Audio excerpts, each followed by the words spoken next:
when Justin was caught smoking cannabis, at first his mum tried to be a little bit supportive, and she was like, "Look, this is not good for you. You don't want to be doing this." But at that time he was high, so he didn't really listen to anything that she was saying. But then at that time he was living with his two sisters, his stepbrother, his stepsister, his stepdad, and his mum. It was quite a big family, and they all kind of not turned their back on him, but after trying to help him and him just refusing to take any kind of help, he just kind of didn't really listen to him anymore. Just kind of was like, "That's Justin the stoner." And then his mum took a bit of a drastic measure of sending him to boot camp.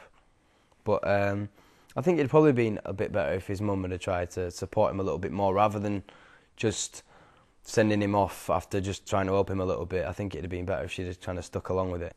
Justin recently has kind of got himself caught up in a world that he's not really familiar with, like working for Warren, and I don't think it's really kind of clicked to him what he's doing. Like he's running errands for Warren, but like literally Warren's giving him bags full of drugs and money, and he's going and exchanging them for cash or drugs in alternative, in whatever way around it is. But I don't think he's kind of realised how much trouble it could get him into, and he's just kind of just going along with it just because he'll probably get beaten up by Warren again if he doesn't.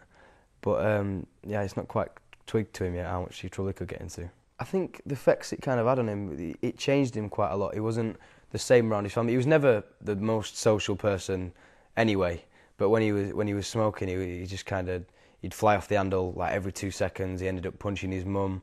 He was just dead, like the archetypal moody teenager as it was, and it didn't make him a very nice person. I don't think Justin's really thinking about like whether it's going to affect him long term, or whether he's just kind of thinking, right, I need to get away from this now, so I'm going to light up.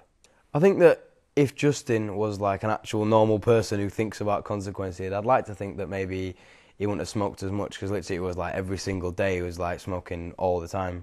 So maybe if he'd have thought about the effects of it could have on him later on in life, then maybe he wouldn't have done it. But unfortunately, that's not Justin's way of thinking. To get the facts on drugs, visit talktofrank.com, or alternatively you can phone 0800 77 66 00.